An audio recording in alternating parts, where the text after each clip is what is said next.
Hey, welcome to the Fuel the Fight podcast. I'm Lieutenant Colonel Nick Behringer. We have another great guest for you today. So we've talked about mindfulness, we've talked about nutrition, but now we're going to kind of go back and look at, this holistic approach and, how it applies to a, particular special operator, and then kind of his mission and some of the great things he's doing for, the special operation community and beyond that. We have Doug, and I'm gonna butcher it. I should have asked ahead of time. Kiesewetter? Kiesewetter. Yeah, if we were German, we would. I'm sure I'd butcher it too. Like I'm so anglicized, it doesn't matter. People can say it however they want. I'm pretty chill about it. Oh, okay. Well, I'm glad because you got a Georgia guy trying to pronounce it. But I too am a product of a Texas public school system, so I just make words up. Yeah. So of SOFLETE here with us today. So I'm really excited, fellow Aggie. And an engineer, weapon sergeant in the 20th Special Forces, if I'm right on. Also, yes, kind sir. Of is your your other job. Doug, one of the things I like to ask folks, particularly wearing the uniform, is kind of, hey, what is your Army story? What brought you into the service? I was working in the oil field post college, and I was pretty convinced that I didn't want to wake up at 70 and still be grinding. Like, the money was okay, I enjoyed the job, but I looked around myself and I was like, man, is this all that life is? Like, I love it out here. And I was actually drunk one night in front of the television, and a show called Inside the Green Berets came on, like a Discovery Channel.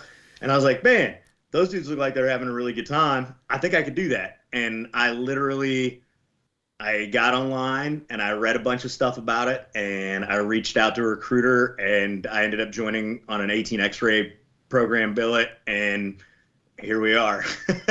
Wow. Yeah.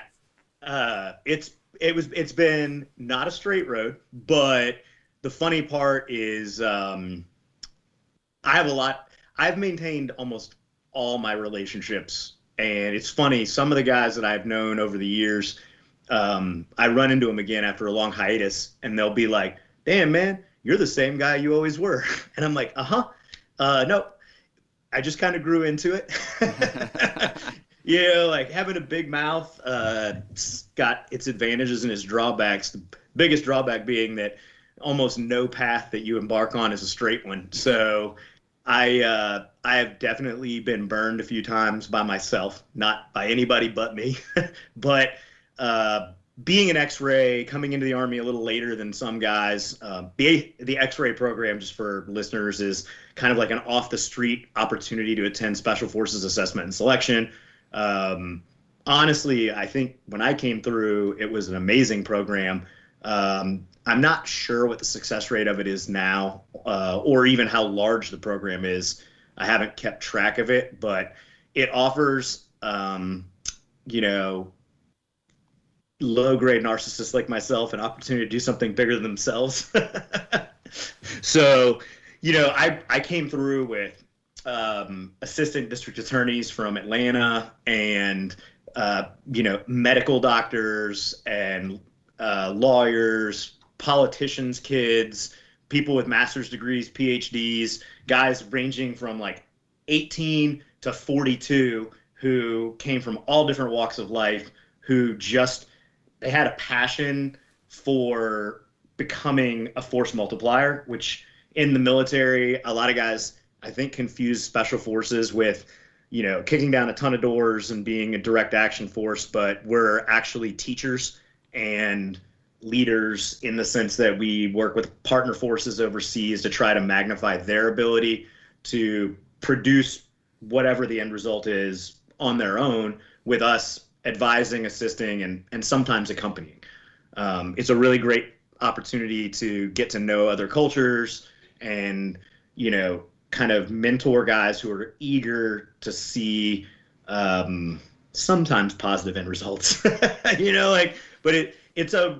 I grew up in Africa a little bit, and so for me, this was an opportunity to kind of get back to the developing world and work in a kind of gritty capacity that didn't have a ton of left and right limits, And for me, it was all about getting back to Africa. It just so happened that I ended up spending most of my time in CENTCOM in like Afghanistan, Iraq, Syria, those areas.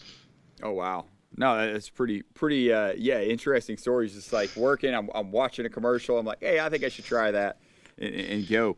One of the things I want to dive into is, kind of SOFLETE and your work with them.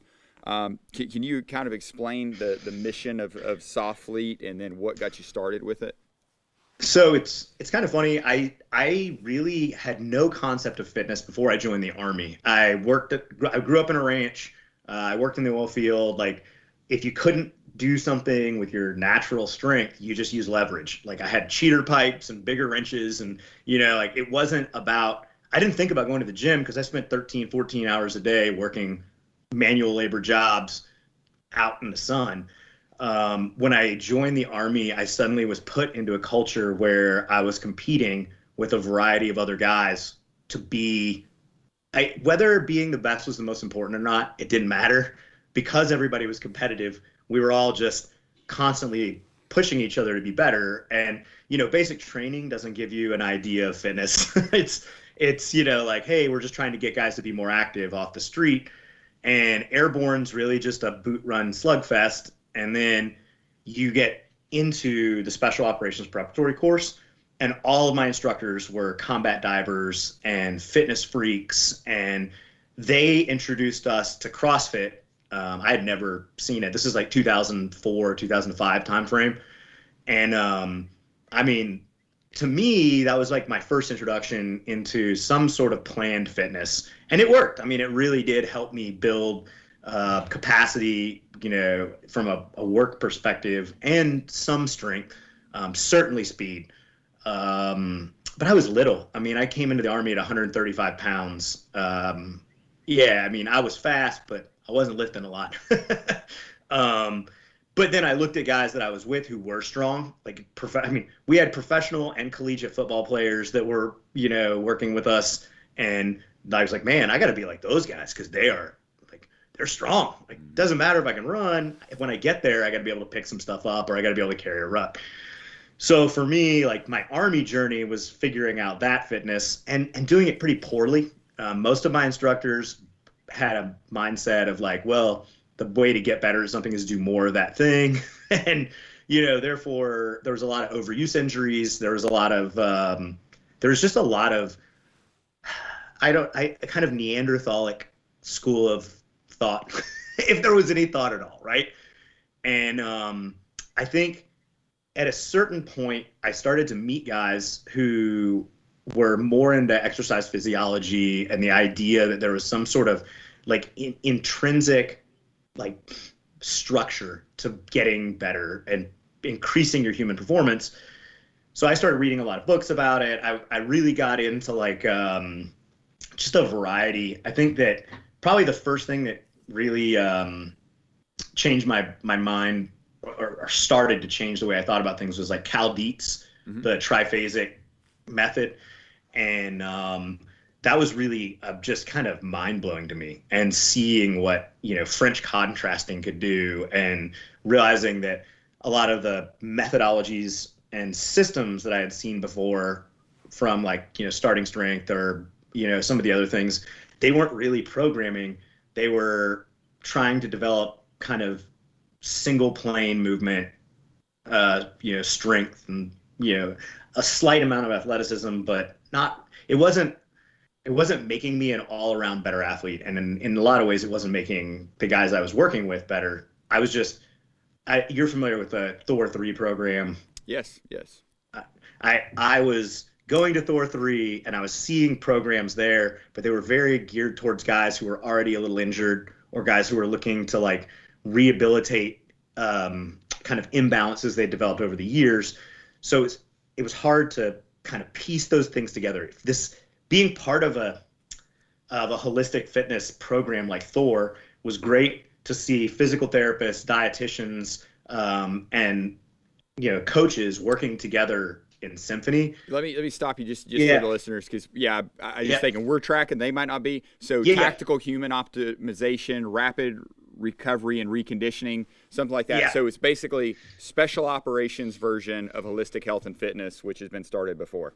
Okay, sorry. And holistic health and fitness is the H2F program too, right? Yep, Like yep. it's yeah, and I mean it's amazing to see the Army adopting these things, because watching the institution go through the same developmental progress that my brain went through as a 25, 26, 27-year-old special operator, it's been really encouraging, because as you know, the military is this huge bureaucracy and things don't change quickly and programs of record never go away.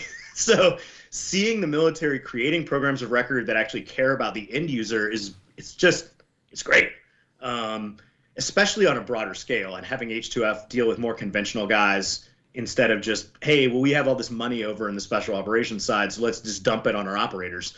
I find it amusing that, much like in the special operations community, the biggest hurdle in this process is getting guys to adopt the changing behaviors, like, which for me, I've always been an early adopter in a variety of things. So to finish the process, anytime I hear something new, I'm like, oh my God, I need to try that. Like, currently, not to advocate this, I'm taking like 60 milligrams of melatonin a night because I just wanted to see how it would affect my, oh my God, having a moment, fat in, not visceral, what's your abdominal fat? Your fat around your abdomen, Yeah, your adipose tissue, your. I'm literally having a TBI moment right now. I was just talking about it. I think it is visceral fat. Yeah. And I just read a study about how like high doses of melatonin will reduce visceral fat like 60%. It has nothing to do with this podcast, but more specifically, I do dumb things just to see how it'll work. So I took a DEXA scan to start. I'm going to do this for a few months, and I'm just going to see what effects it had. And it's, just I've been doing that my whole career. Like, oh, let's try this weird thing, see what happens. What is interesting is I've always been skeptical of other people that did that. So when people suggest something, I'm like, oh no, that's quackery. I don't know. And I see a lot of other guys be like, well, this has always worked for me, so I don't want to change it. And I think it's interesting because I started to accept that the things that had worked for me worked because I got lucky, not because they were a legitimately proven system. And so I helped open up a gym out in Moore County that catered to a lot of like military families around Fort Bragg. And it was a great experience. It gave me a lot of time under tension with coaching and stuff like that. It gave me a lot of exposure to what was going on at tier 1 units and within the active duty soft component in terms of human performance. And my friends who started SOFLETE, well, the number one guy reached out to me. He was like, hey man, you should start this thing with me. And I'm like, look, dude, like right now I got like 80 irons in the fire and I don't have time for an 81st, but I have these resources I can help you with, and let me just help you, and like we'll do this together. Fast forward a year later, I'm the first paid employee of this company that who knows if it's going to succeed or not. I'm making like almost no money, but I'm happy and I'm working with guys that I like, and I'm finally doing something that I genuinely believe in that I think is helping other people, which is saying, hey, people are reluctant to integrate new fitness protocols, meditation, yoga, dietary, changes that, guys are like, well, I have an anabolic window. Well, maybe not.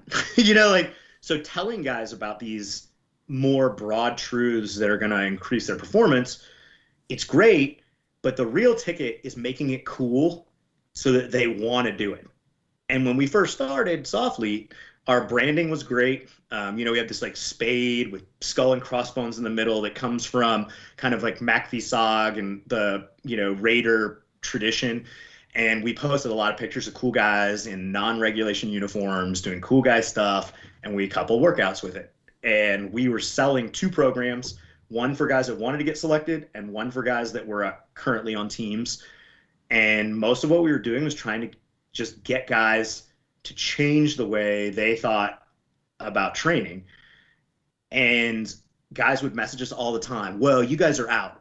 Actually, we're not. Like we have active duty Marine Raider. We have, guys who are in tier 1 special mission units.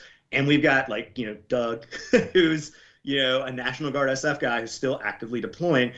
And it became a struggle where I'm like, hey, I need to put my money where my mouth is. When I deploy, I need to meditate. I need to do yoga I need to down regulate. I need to demonstrate that like intense training coupled with down regulation is going to produce better results. And I started giving classes while I was deployed to conventional guys. And honestly, you see the ball moving. You're like, hey, we're making progress. So what you guys are doing at H2F is like so exciting to me, because it's like, hey, I've been doing this since 2007, 2008, and watching it happen on an institutional level is just, man, it's awesome. No, that's I love that, and one of the things that I saw you wrote an article about that I really kind of like, and you alluded to this a little early on, is NonLinear Success. Could you share some of your thoughts on that with the audience? Oh man, I think it's funny when we first started. One of the things that all of us as founders of the company of SOFLETE talked about was that none of us had gotten where people look at us and are like, oh man, that guy's got it together. Like at the time I was married with 2 kids and was happy. I'm divorced now. I'm figuring out how to put my life back together in the wake of that. Nothing is to liken it to training, right? There is no straight line graph that starts at 0 and goes to a perfect solution. And in our lives, whether it be training or, emotionally or relationship driven or career, there's setbacks. And the way we deal with those setbacks is honestly what defines what our end output is. I just started this story in the oil field, but I found my way to the oil field because I failed out of college. I didn't want to be in college. I wanted to be a welder, and I didn't go to class, and the logical consequence was I failed. And I went out and worked in the oil field, and at a certain point I realized I don't want to be in the oil field anymore. I want to do something more. So I started going back to junior college classes, and I got my GPA up, and I got back into Texas A&M, and I graduated in a year. And then I thought, hey, I have a degree. This is the beginning of a new ladder, and I'm going to have success because I have a degree. And what I realized was my degree didn't really, because I have a liberal arts degree, it's a history degree, it didn't set me up for success. I was making more money and enjoying myself more in the oil field than I was in my post-undergraduate career. So I went back to the oil field, and I started making way more money, and I was enjoying it, but I had a sense that there was more. I just didn't know what more was. So Nick, you're seeing this down trough. I was drinking a lot. I was unhappy with where I was, and I wanted to do more. Well, I joined the Army, and I felt like I was better than everyone else. I wanted to be an 18 Delta who spoke Arabic because I was a narcissist. Or at the time, I was fostering narcissistic personality traits. I thought I was better than other people, and that bit me in the ass. My instructors were smart enough to know that they could smell it on me, and they wanted to punish it out of me. So I literally, my entire early military career was guys who I respected and looked up to and wanted to be like and emulated, punishing me for trying to be like them and being too loud about it. And, I made it through a significant portion of the Special Forces qualification course, and my big mouth got me kicked out. And at that point, I reset, and I studied Arabic diligently so that I could test out. And I went back to get a bachelor's degree in construction management because at the time I wanted to be a Special Forces engineering sergeant. So it was what do I need to do to make myself valuable to a team? Not about me, but about making myself attractive to them. So there I am, back in the trough again, and accepting personal responsibility and kind of trying not to wallow in failure, but look to what the next, trajectory is. So like when people call me or talk to me about, hey, I feel terrible, like my life is a wreck, and I'm like, oh man, I have been there. It is really hard, but you have to center yourself. You have to identify what's important to you. You have to create a plan, a program, apply yourself to it, and climb out of that hole that you created for yourself. Like, none of us are in a hole because someone put us there. We've made a series of choices, whether they're passive or active, to be in this place. And you can make you make a same series of choices to get out of that place.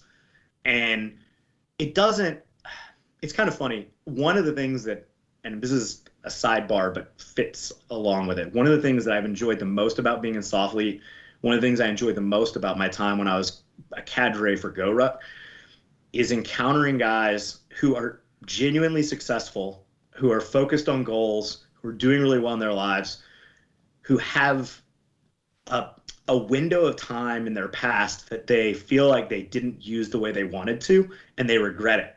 So like a lot of guys that were in the military who were conventional, who didn't go soft, guys who didn't ever join the military, who pursued a different career, and now they're like happy with a family pursuing something, but they have this regret. And it's really interesting to talk them through my life and be like, no, you guys made the right choices. You're happy. You have all the things that you want in life.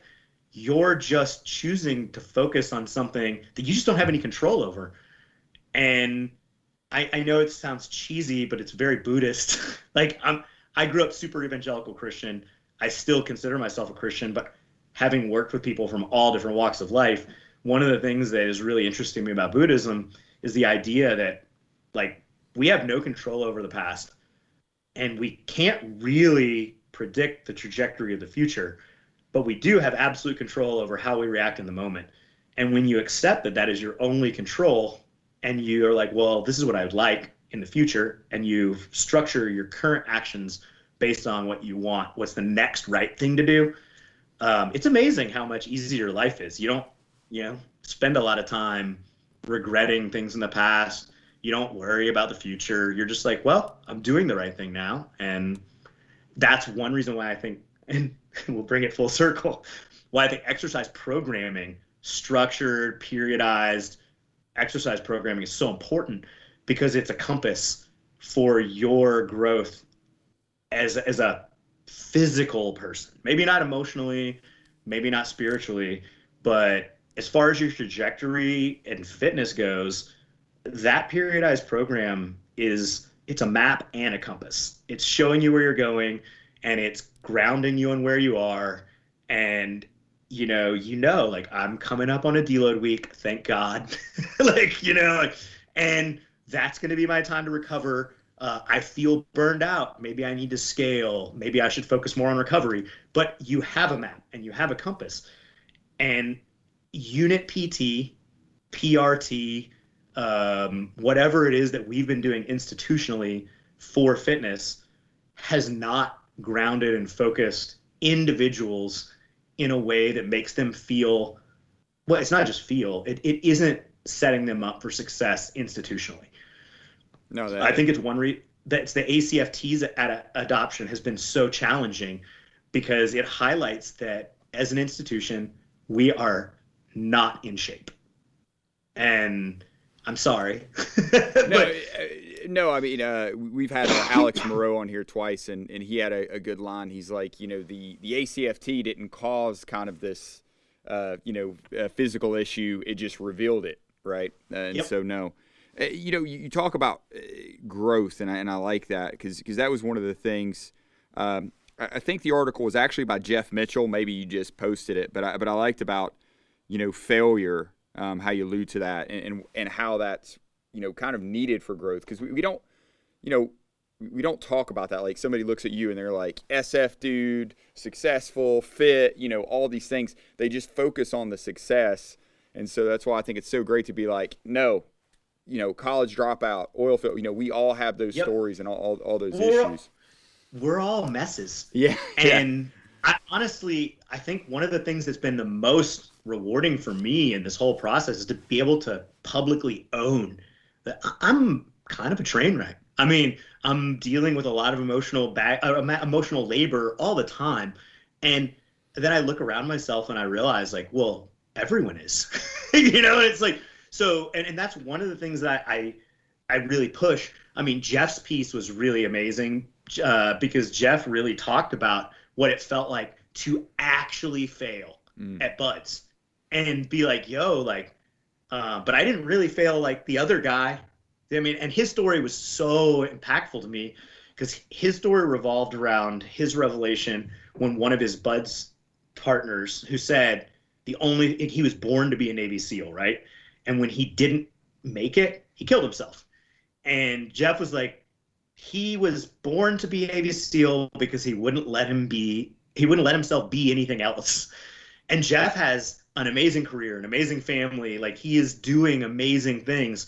But he allowed himself the grace to recognize that it wasn't going to work out for himself as a Navy SEAL.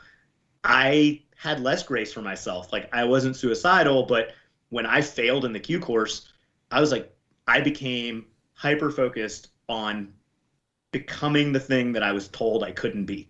The same way, I mean, I was separated from my wife in 2014. That's what began my yoga journey because she started to do yoga, and the only way we could spend time together was if I showed up at the same yoga classes she was at, and it made me feel connected to her, and I was trying to demonstrate that I cared about what she cared about. But in the process, I learned that I found a lot of peace in yoga. It allowed me to release a lot of like anger and emotional stress that I had. And it was really great for me. But that was another step towards growth. I was hyper focused on fixing my marriage and trying to like stay with this person, which, I mean, as much as I love her and care about her, it probably was not the best relationship. Like, we're not married anymore. She's much happier not married to me. I'm still learning what it's like to be not identified as part of that relationship, but like, I am happier too. Like, and accepting that and figuring out what the next step is, and that growth, that's a really challenging thing. And when over 50% of the population is getting divorced and dealing with that, the answer isn't just, hey, I'm just going to start dating a bunch of people and figure out the next relationship I'm going to ruin. The answer is to be like, hey, why did I pick the wrong partner? What did I contribute into this relationship that made it fail?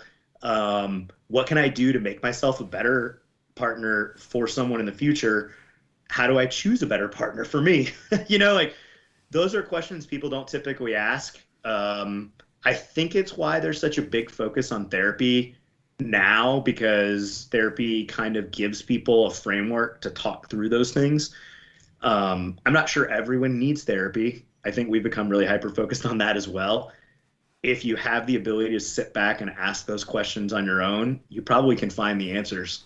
Right. Well, and just not, you know, I know in the context of marriage, but I think that's with any, you know, working relationship, anything where you might have some sort of conflict that's not productive. It's good to take a step back and think that through and kind of, you know, identify those friction points.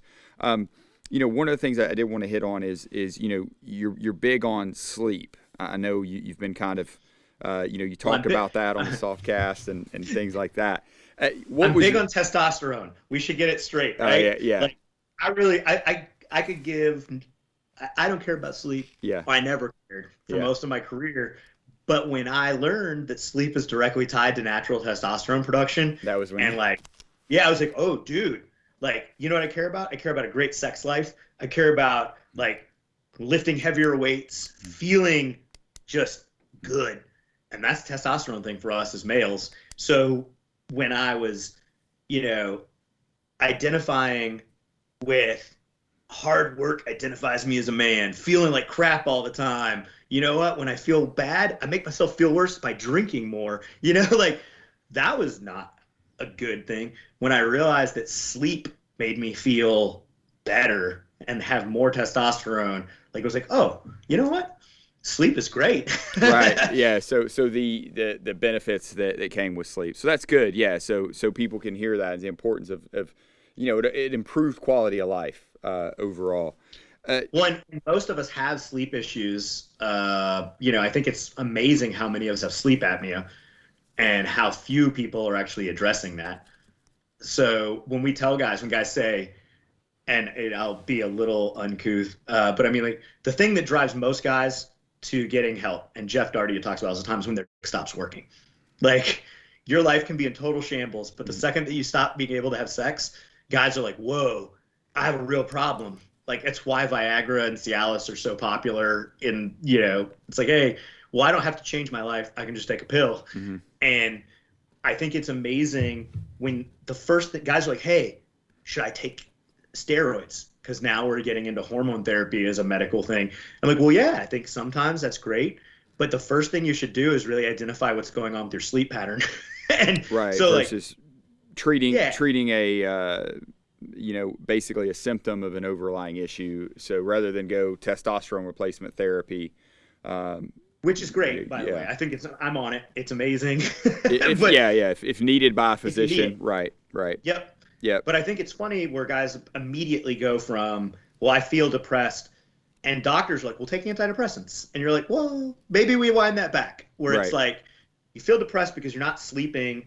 Because you're not sleeping, your testosterone levels are low. Because your testosterone levels are low, X, Y, and Z are happening in your life that are making you feel depressed. And it's a really logical circle. Do you work with Chris Free at all? No.